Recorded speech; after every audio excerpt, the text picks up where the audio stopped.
नमस्कार दोस्तों, स्वागत है आपका आध्यात्मिक विचार में। मैं आज फिर आपके बीच उपस्थित हूँ एक नया लेख लेकर। तो चलिए शुरू करते हैं बिना किसी देरी के।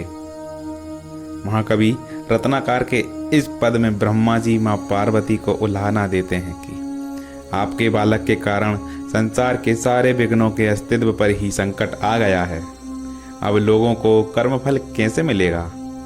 जब भी किसी पर कोई संकट आता है और वह आपके बालक का स्मरण करता है तो गणेश जी तुरंत उसके विघ्नों का निवारण कर देते हैं। ऐसे में तो संसार में किसी को भी उसके बुरे कर्मों का दंड मिल ही नहीं पाएगा।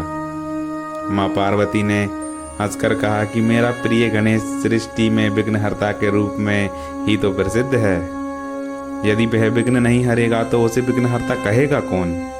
लेकिन उन्होंने ब्रह्मा जी को आश्वस्त किया कि गणपति केवल विघ्नहर्ता ही नहीं सुमति दाता भी हैं। जिसके विघ्न हरते हैं उसे सुमति से संयुक्त भी कर देते हैं। जहाँ सुमति है वहाँ विघ्न करे भी क्या।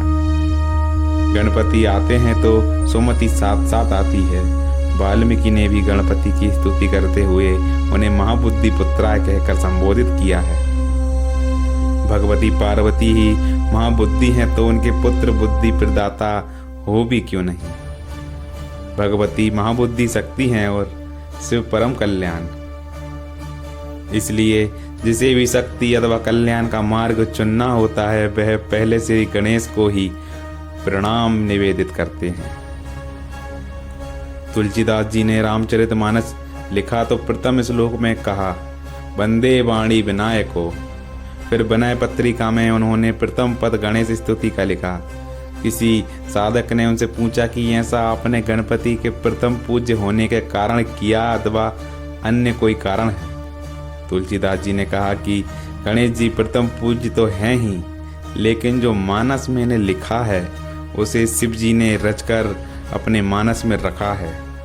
रचि महेश निज मानस राखा। और मेरे राम सीता भी तो उनके हृदय में रहते हैं। मेरे रामचरितमानस में राम कथा और राम कृपा दोनों आ जाएं, यह केवल शिव ही संभव कर सकते हैं। मुझे उनकी कृपा तक ले जाने वाले केवल श्री गणेश ही होंगे। राम कथा में राम सिया की कृपा के कारण बनने वाले श्री गणेश महाभारत के भी जन जन तक पहुंचने के मूल्य में हैं। वेद व्यास जी ने जब महाभारत लिखनी चाही तो प्रश्न यही था कि कौन इस कार्य को संभव कर सकता है।